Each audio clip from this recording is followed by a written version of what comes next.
네, 우리 공동체 안에 또 이에도 여러 성도들이 병상 가운데 있는 성도들 계십니다. 여러분들 위해서 기도 많이 해주시고 또 연로하신 성도님들 요양원에서 요양병원에서 계십니다.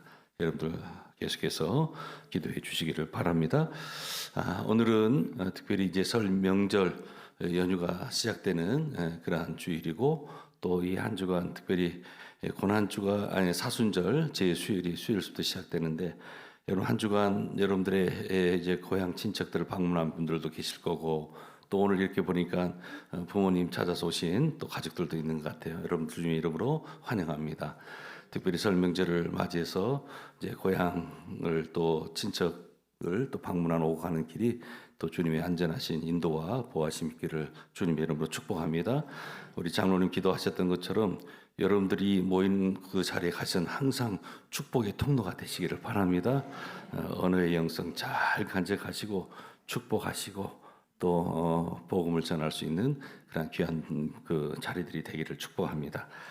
스페인 출신의 유명한 화가 우리가 잘 알고 있는 피카소가 있습니다. 어느 날 너무나 유명한 이 피카소 그의 작품이 경매에 붙었는데 수백 원을 호가하는 그러한 일이 있었어요. 그런데 런던의 한 경매장에서 이렇게 보면 저도 사실은 설교 준비하면서 그 작품을 이렇게 봤는데 저도 하겠더라고요. 그런데 이거 보니까 293억 원이나 되는 아주 호가의 이 작품이 이제 경매에 팔렸다는 거죠. 그 작품이 뭔고 하니 1943년에 그가 버려진 자전거를 가지고 만든 황소머리라는 조형물이었어요. 저도 지금 교회 마당에 바닥 공사는 다 했는데 이제 뭔가 좀 우리 교회 내년이 50주년인데 어떠한 조형물을 좀 세울까. 그런데 여러분 이 황소머리라는 이 조형물이 버려진 자전거로 말미암아 겨우 얼마 안 되는 값어치인데 여러분들도 보면 저 황소머리의 머리가 자전거의 안장이에요. 그리고 이 뿔이 뭐인 거 하니 바로 뭐예요? 그렇죠. 그러니까 버려진 자전거로 말미암아 이렇게 293억 원이라는 아주 그 고가의 훌륭한 작품으로 또 경매에서 팔리게 되었다는 거예요. 자, 고장난 자전거였어요. 하지만 보통 사람들 같으면 버려진 자전거 그냥 지나칠 수가 있죠. 하지만 평생 아름다움을 추구하며 살았던 작품 세계를 또 가지고 있었던 이 피카소는 이 버려진 자전거를 그냥 지나치지 않았습니다. 바로 관심의 대상으로 변해지게 된 거죠. 그런 버려진 자전거를 자기 집으로 들어가지고 옵니다. 그리고 안장과 또 핸들을 떼어내요. 그리고 그 안장과 핸들을 거꾸로 이제 붙여놓습니다. 그 일이 뭐냐면 황소머리. 여러분 할 수 있어요, 없어요? 아주 쉬운 거잖아요. 안장하고 핸들을 떼어가지고 거꾸로 붙이기만 하면 되는데 이것이 이 피카소의 손에 갔는데 아주 이러한 위대한 예술의 재료가 되고 아주 큰 작품이 되었다라고 하는 거예요. 그런데 여러분 이 버려진 자전거 아무도 눈여겨보지 않았던 그 자전거가 피카소의 손을 거쳐서 수백억 원이 넘는 초고가 미술품으로 탈바꿈했다라고 하는 거예요. 여러분 우리가 오늘 본문에 보면은 한 사람을 만나게 됩니다. 그가 누구입니까? 바로 사울이라는 사람이에요. 여러분 잘 알죠? 사울이 어떤 사람인가? 하나님은 쓸모없어 보이는 사울은 예수 그리스도를 믿는 자들을 박해했던 그러한 사람이었습니다. 그런데 쓸모없이 보이는 사울을 만나주시는 거예요. 그리고 그를 부수고 깨뜨리십니다. 그에게 고통을 주기 위함이 아니라 쓰레기통에 버리기 위함이 아니라 바로 하나님이 필요로 하는 그릇으로 사용하기 위해서 그를 만나 주셨다라고 하는 거예요. 이것이 바로 사울에게 있어서는 넘치는 주의 은혜인 줄로 믿습니다. 오늘 우리들도 마찬가지예요. 주님이 우리를 만나 주시고 이렇게 예배의 자리로 우리를 인도하시고 구원받은 자녀로 세워주신 것은 오늘 저와 여러분을 필요한 그릇으로 주님의 손에 붙들린 귀한 그릇으로 새롭게 만들어 주시기 위해서 우리를 만나 주신 줄로 믿습니다. 여러분 석공은 커다란 돌을 깹니다. 그래야 훌륭한 조각품이 만들어져요. 하나님은 사람들을 깨뜨리세요. 그래서 쓸만한 그릇으로 만들어요. 왜요? 지금의 상황으로는 안 돼요. 지금의 형편과 모습으로는 안 돼요.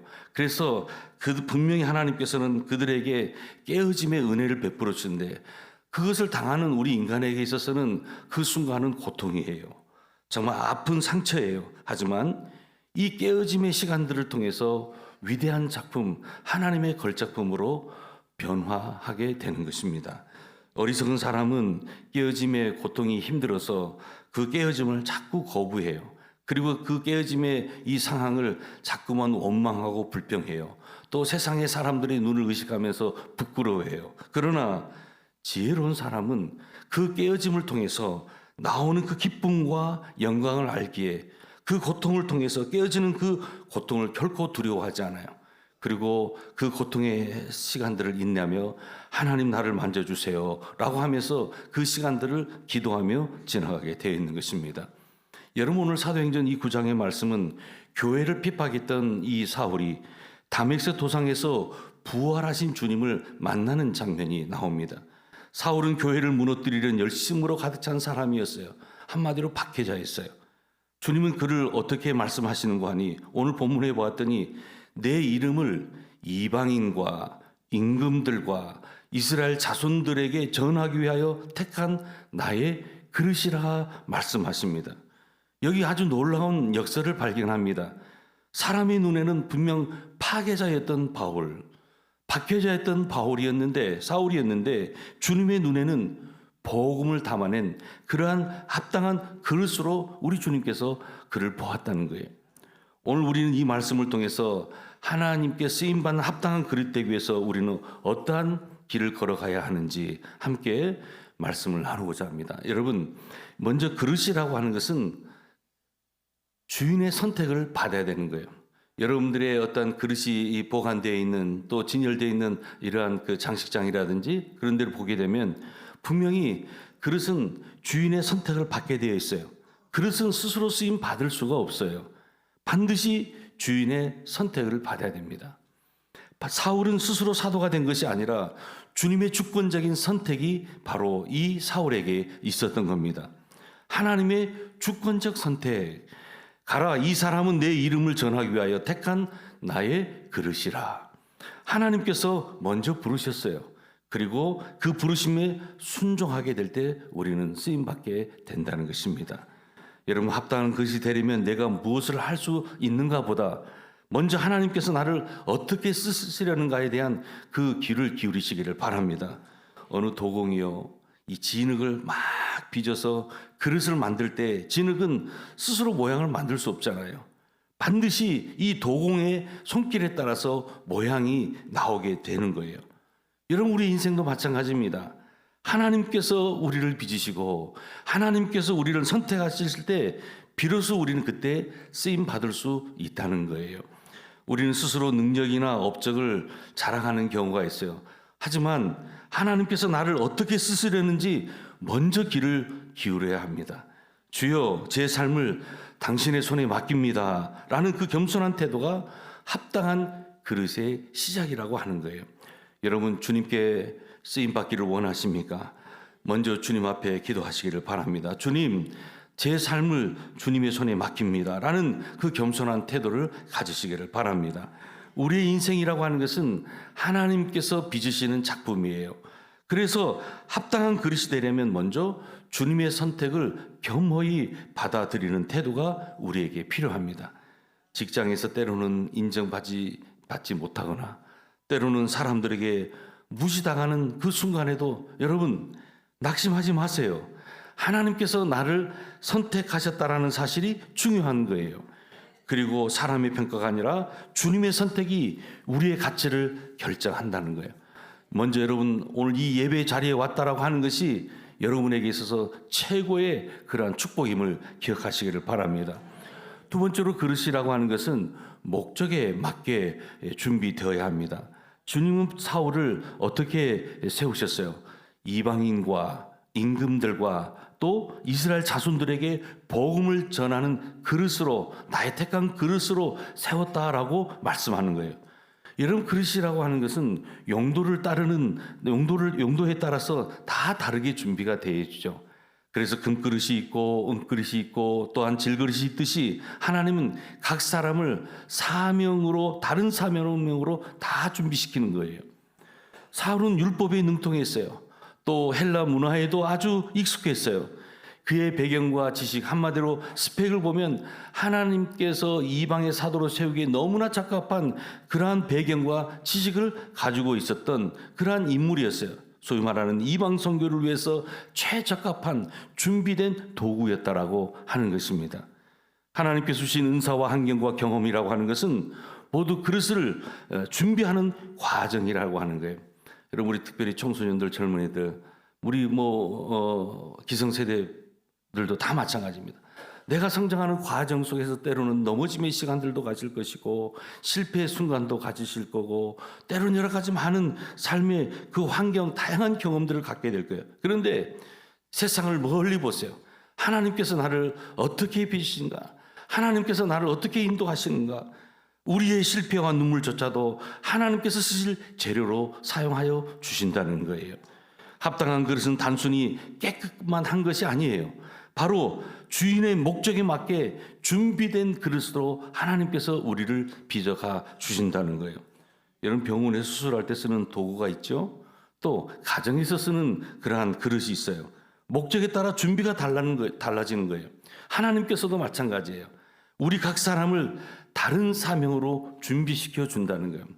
제가 신학교에 딱 갔더니요, 어렸을 때부터 못해서부터 내가 주의 길을 걸어가겠다고 다 이렇게 부모님들의 서원에서 오진 그러한 또 신학생들도 있고, 또 인생 살다 보니까 이 모양 저 모양으로 하나님께 빚어서 때로는 젊은 20대, 때로는 또 30대, 40대, 심지어는 50대, 60대에 이른 그 신학생들이 들어오기도 해요. 왜요? 하나님께서는 그들의 배경과 그들의 은사와 그들의 경험, 소위 말하는 하나님께서 준비하신 그 과정들 속에서 그가 하나님 앞에 다시 서게 되더라는 거예요. 사랑하는 여러분, 때로는 눈물과 때로는 실패조차도 하나님께 쓰실 재료로 우리를 준비시킨다는 사실을 여러분 꼭 기억하시기를 바랍니다. 우리는 삶의 모든 순간을 사명에 맞게 준비되는 이 과정의 시간을 보낸다는 사실을 여러분 기억하시기를 바랍니다. 어떤 성도는 교회 안에 찬양으로 쓰임 받기도 해요. 또 어떤 성도는 봉사와 섬김으로 또 하나님 앞에 쓰임을 받기도 해요. 또 어떤 성도는 직장에서 성실과 또한 정직으로 복음을 드리는 사람도 있어요. 이처럼 하나님께서는 은사와 환경을 사명에 잘 맞게 준비하는 것이 합당한 그릇의 모습이라고 하는 것입니다. 여러분, 탈무드에 보면요, 하나님은 부서진 것들을 사용하신다라는 말이 있어요. 하나님께서는 깨어지고 또 부서진 자아를 사용하신다는 거예요. 여러분, 그렇지 않으면 생명을 얻을 수 없거든요. 여러분, 씨앗이라고 하는 것은 땅에 떨어져서 죽어야지만 열매를 거둘 수 있거든요. 그래서 하나님께서 사용하지 못할 사람은 없어요. 여러분, 성경에 나와 있는 상처로 얼룩진 모세를 봐보세요. 그의 세월들 속에서 얼마나 왕궁에서 세월, 광야에서 세월, 또 하나님께로부터 사명을 받고 또 그 광야에서 보냈던 그 리더로서의 그 고달픈 세월. 그런데 상처로 얼룩진 그 모세를 하나님께서 사용하시는 거예요.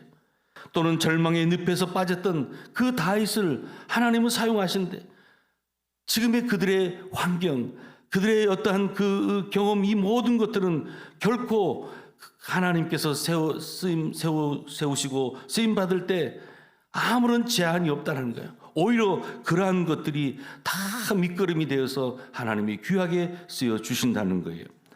하나님은 부서지지 않거나 깨어지지 않는 사람은 사용하지 않는 거예요. 하나님은 유능한 토기장이십니다. 걸작을 만들고자 하는 목적으로 우리를 깨뜨리시고 또한 부러뜨리기도 하시는 거예요. 그 이후에 합당한 그릇으로 사용하실 수 있기 때문입니다. 여러분, 우리가 지나온 삶을 이렇게 되돌아보세요. 나에게 그 사건이 없었다면, 나에게 이러한 그러한 그 과정이 없었다면 그때 내가 어떻게 되었을까? 지금의 나의 모습이었을까? 바울은 지금 당시에 유대 사회라든지 로마 사회에서 볼 때는 정말 전도 유망한 인물 가운데 한 사람이 바로 그 사람이었어요. 정말 그런 화려한 스펙을 자랑하는 사람이었어요. 남들이 다 부러워할 조건들을 가지고 있던 사람이었어요. 대단한 실력과 능력을 갖춘 차고 넘치는 그러한 프로필의 기대주의가 바로 바울이었어요. 그러나 하나님은 이런 바울을 있는 그대로 사용하지 않으셨어요. 하나님은 인간적으로 매력적인 조건에 움직이는 분이 아니시거든요. 그의 그러한 화려한 외모를 보는 것이 아니라 지금 하나님께서는 바울을 위대한 영적인 거장으로 만들어 주시려고 하는 그러한 뜻이 있으셨던 것입니다. 그래서 뭐라고 말씀하십니까? 예수님이 아나니아에게 하신 말씀 보면 주께서 이르시되 가라. 이 사람은 내 이름을 이방인과 임금들과 이스라엘 자손들에게 전하기 위하여 택한 나의 그릇이다. 그가 내 이름을 위하여 얼마나 고난을 받아야 할 것을 내가 그에게 보이리라 하셨어요. 앞으로 바울은 하나님의 비전을 누리기 위한 위대한 사역자로 이제 변신할 건데, 그러나 지금의 모습으로는 안 된다는 거예요. 그가 아무리 화려하고 멋있는 프로필을 가지고 있다 할지라도, 또 아무리 좋은 가문과 또한 학벌과 배경을 가지고 있을지라도, 또 아무리 유대교에 대한 확고한 신념과 자부심을 가지고 있다 할지라도, 아무리 하나님과 율법에 대한 그 충성심을 가지고 있다 할지라도 하나님은 그것을 보고 사울을 사용하지 않으신다는 거예요. 오히려 그것은 하나님의 일을 위한 걸림돌이 될 수 있고, 또 자기의 의와 영광을 드러낼 것이며 자기 자랑거리로 만들어서 그를 교만하게 만들 뿐이라는 사실을 너무나 잘 알고 계셨어요. 그래서 하나님께서 하시는 작업이 있었습니다. 그 작업이 무엇입니까? 바울을 부수고 바울을 깨뜨리는 작업을 하셨던 거예요. 하나님은 그리스도인을 핍박하기 위해 다메섹으로 올라가는 그 사울, 그 바울을 철저하게 깨뜨리고 부숩니다. 그의 자아를 부숩니다. 그의 잘못된 그릇된 신념을 깨부십니다. 그가 가졌던 옛사람을 완전히 부숴버리는 거예요. 그리고 자기 안에 있는 이 고집 덩어리를 꺾어버리시는 거예요. 깨어지고 부서지지 않는 사람은 하나님께 필요하지 않기 때문에, 하나님께서 바로 하나님께 충성이라는 미명 아래 그리스도인을 지금 핍박하고 또 스데반을 죽이는데 앞장섰던 사울 아니었습니까? 지금 이 모습이라는 것은 안 된다는 거예요. 그래서 어느 날 하나님께서 지금 이 사울을 바꿔주신데 바로 예수 그리스도를 다메섹 도상에서 만나게 되게 되고, 그런 놀라운 그러한 깨트림의 시간을 갖게 되는 것입니다. 사랑하는 여러분, 오늘 우리들도 합당한 그리스도로 쓰임받기 위해서 고난을 감당해야 된다는 사실을 꼭 기억하시기를 바랍니다. 주님은 사울에게 내 이름을 위하여 얼마나 고난을 받아야 할 것을 말씀하셨어요. 쓰임받는 그릇이라고 하는 것은 반드시 연단을 거치게 된다는 거예요. 불 속에 들어가는 그릇입니다. 여러분, 도자기가 단단해지려면 어떻게 합니까? 불 속에 들어가야 되는 거예요. 마찬가지로 우리의 믿음도 무엇을 통해서 단련되는 거 하니 바로 고난을 통해서 단련된다는 거예요. 바울은 지금 수많은 박해와 고난 속에서도 끝까지 복음을 전했습니다. 때로는 매를 맞습니다. 감옥에 갇힙니다. 배가 파산하는 고난 속에서도 그는 합당한 그릇으로 쓰임받고 있어요. 여러분, 고난이라고 하는 것이 무엇입니까? 우리를 무너뜨리기 위한 것이 아니라는 거예요. 우리를 빚어서 합당한 그릇으로 만들기 위한 하나님의 손길이라고 하는 거예요. 합당한 그릇, 여러분, 고난을 피하지 마세요. 고난 속에서 더욱 빛나는 그릇이 되기를 바랍니다. 내가 넘어졌을 때, 내가 실패했을 때, 나의 환경이 지금 썩 좋지 않을 때 오히려 더 하나님 앞에 머리를 숙이시기를 바랍니다. 그리고 있는 그 자리에서 하나님을 예배하시기를 바랍니다. 도자기가 단단해지려면 불 속에 들어가는 것처럼 불을 꺼치지 않는 그릇은 쉽게 깨지잖아요. 우리의 믿음도 마찬가지예요. 고난을 통해서 단련된다는 거예요. 사도 바울의 실제 사례로 그가 매를 맞고 또한 감옥에 갇히고 배가 파산하는 고난 속에서도 끝까지 복음을 전하는 걸 한번 봐보세요. 그렇게 할 수 있었다는 것은 그가 고난을 통과한 거예요. 그는 고난의 풀무불을 통과한 거예요. 그래서 그의 믿음이 연단되었다라고 하는 것입니다. 여러분, 우리의 삶 속의 고난은 우리를 무너뜨리기 위한 것이 아니라 우리를 빚어서 합당한 그릇으로 만들기 위한 하나님의 손길임을 여러분 꼭 기억하시기를 주님의 이름으로 축복합니다. 고난을 피하지 마시고 믿음으로 감당하시기를 축복합니다. 직장에서 신앙 때문에 불이익을 당할 때도 있어요. 가정에서 믿음 때문에 갈등을 겪기도 해요. 그러나 그 고난이 우리를 무너뜨리는 것이 아니라 오히려 하나님의 합당한 그릇으로 빚어가는 하나님의 손길임을 여러분 꼭 기억하시기를 바랍니다. 세 번째로 합당한 그릇이라고 하는 것은 여러분 복음을 담아내야 됩니다.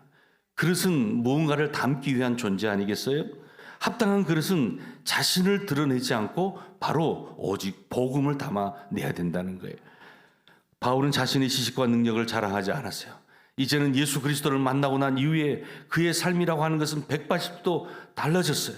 오직 예수 그리스도의 그 십자가만을 바라보고 그것만을 전하며 나아가는 삶이 되었다는 거예요. 여러분, 그릇은 내용물이 없으면 아무런 의미가 없어요. 우리의 삶도 마찬가지예요. 복음으로만 채워져야지만 진정한 가치가 있는 것입니다. 오늘 우리도 세상 속에서 복음을 담아내는 그릇으로 살아야 할 우리의 말, 우리의 행동, 우리의 삶의 향기가 복음을 드러내야 될 줄로 믿습니다. 특별히 여러분들 명절을 맞이해서 여러 가족들, 친척들이 만나게 될 텐데 여러분 심령 속에 복음을 잘 채워주시고 여러분들이 가는 그곳에서 말과 또한 행동을 통해서 아름다운 그리스도의 향기가 품어져 나올 수 있기를 주님의 이름으로 축복합니다. 어떤 집에 금으로 만든 아름다운 그릇이 있었지만 그 안에 아무것도 담겨져 있지 않아요. 반면에 평범한 질그릇에는 따뜻한 물이 담겨 있어서 사람들에게 유익을 주었어요. 비록 겉으로 보기에는 이 질그릇이 무슨 가치가 있어 보이겠습니까? 하지만 그릇의 가치라고 하는 것은 겉모양이 아니에요. 바로 무엇을 담고 있느냐의 문제인 것입니다. 아무쪼록 오늘 우리 모두가 복음을 담는 귀한 그릇 되기를 주님의 이름으로 축복합니다. 우리가 복음을 담아낼 때 우리의 삶은 세상 속에서 더욱더 빛을 발하게 될 줄로 믿습니다.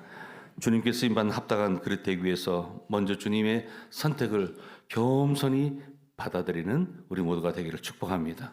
또한 주신 사명에 잘 맞게 준비되시기를 바랍니다.